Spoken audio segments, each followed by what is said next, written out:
ஹாய்ங்க, எல்லாம் எப்படி இருக்கீங்க? நல்லா இருப்பீங்கன்னு நம்புகிறேன். இன்றைக்கி என்ன சமைக்கலாம்னு யோசிச்சே மண்டையை பிச்சுக்கணும். வெயிலுக்கு எல்லாருமே தயிர் போதும் தான் வீட்டில் சொல்கிறாங்க. இருந்தாலும் வெள்ளிக்கிழமை பருப்பு போடுவோம்னு சொல்லிட்டு துவரம்பருப்பு கொஞ்சம், பூண்டு, கருவேப்பிலை, மல்லித்தழை, பச்சை மிளகா, சின்ன வெங்காயம், ஒரு அரை தக்காளி, அப்புறம் கொஞ்சமாக சீரகம், கொஞ்சம் விளக்கெண்ணெய், கருவேப்பிலை, மல்லித்தழை எல்லாம் போட்டு 2 டம்ளர் தண்ணி விட்டு இது மஞ்சத்தூளும் போட்டு 2 விசில் விட்டு இறக்கணும்னா நல்லா வெந்துடும்.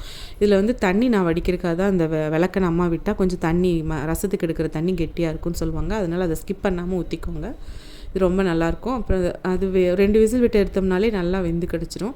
அதுலேருந்து தண்ணியை மட்டும் வடித்து கொஞ்சமாக ஒரு லெமன் சைஸு அதுலேருந்து கொஞ்சம் கம்மியாக புளி போட்டால் போதும்.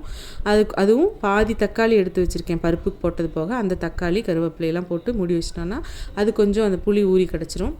நம்ம பருப்பும் தனியாக தண்ணி இல்லாமல் இருக்கும்.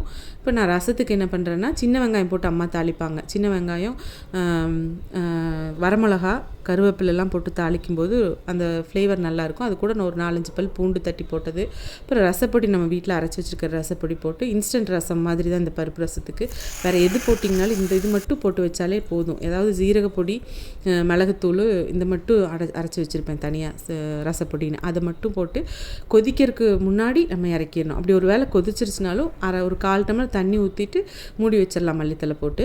இந்த சைடு மண் சட்டியில் நான் கீரை கடை இருக்குது, பருப்பு கடை இருக்குலாம் தனித்தனியாக சட்டி வச்சுருப்பேன்.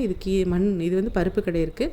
அதில் மெயினாக ஸ்கிப் பண்ணாமல் நீங்கள் சின்ன வெங்காயம், வரமிளகா, நமக்கு ஏற்கனவே பச்சை மிளகா போட்டிருப்போம், அதனால் வரமிளகா போட்டு சீரகமும் மல்லியும் கொஞ்சம் போடணும். அந்த வாசத்துக்கு ரொம்ப நல்லாயிருக்கும். அப்போ பருப்பு கடைஞ்சால் ரொம்பவே நல்லாயிருக்கும். இது சாதத்தோட பப்படம் வச்சு சாப்பிட்றதுக்கு சூப்பராக இருக்குங்க. ட்ரை பண்ணி பாருங்கள். Thank you friends.